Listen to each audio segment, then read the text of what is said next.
Hey, Master Mark Kanaar here today, and just want to talk to you guys about some coaching advice. Now, I have two types of students when I'm coaching them, and this can relate to life. All right, so I want you guys to listen up.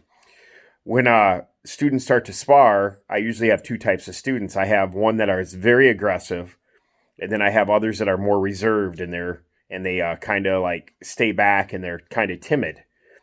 And in life, the truth of the matter is that the more aggressive student or the more aggressive person usually becomes more successful than the person that hides and is timid.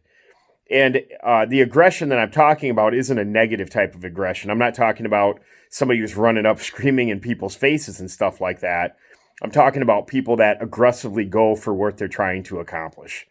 And when I'm coaching students and they're very aggressive in the ring, it's easier for me to stop them and say, hey, you're being too aggressive. You're going to burn yourself out, than to try to get a timid athlete to go out there and try harder. It's just harder to get that timid athlete to kind of engage and become more aggressive than it is to tell an aggressive fighter to kind of slow down. And the type of aggressiveness that I'm talking about is going for what you want to go for.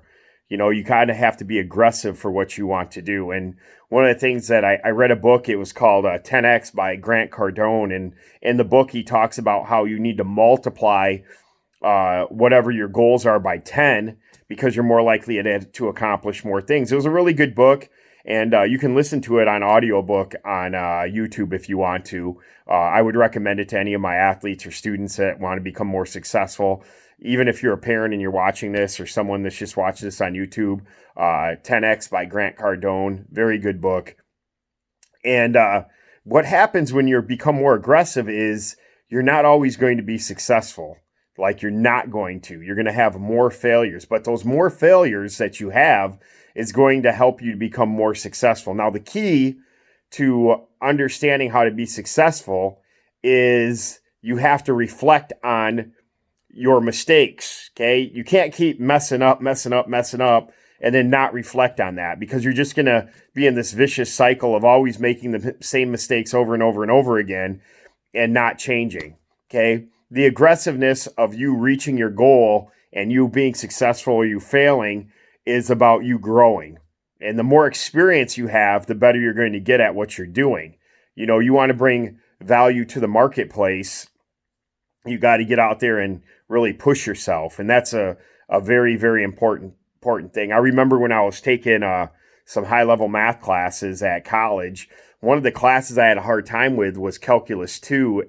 And I remember passing the class, and it wasn't necessarily what I had to do was I had to do as many problems as I possibly could in order to do well in the class. And I remember that was like the first time I started having a little bit of trouble with mathematics. Calc 1, I had an easy time with that. But when I got to Calc 2, there was a lot of different ideologies, a lot of different ideas. There was integrals and derivatives, and there was a physics part in the class. So it was kind of it kind of had all these different ideas. You know, where Calc 1 kind of was just teaching you derivatives. It wasn't getting into the antiderivatives or integrals and the reason that you use that. They didn't have a physics part in that. So there's a lot of information. And I remember passing that class because I 10x'd it. I literally did as many problems as I possibly could until I felt comfortable with everything.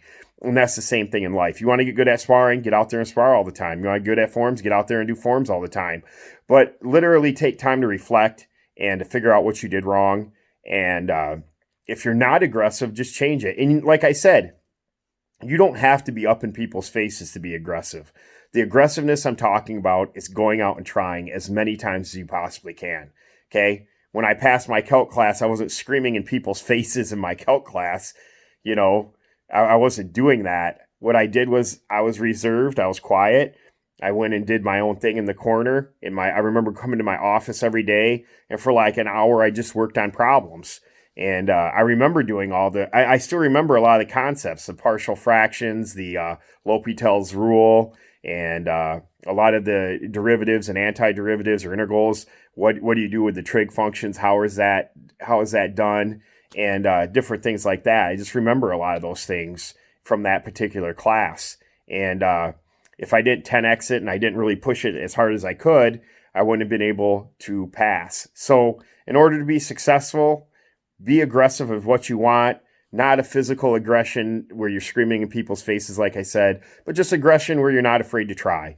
And we're in this lockdown thing, and you have to make new goals and really push yourself. And that's what I've been doing the whole time.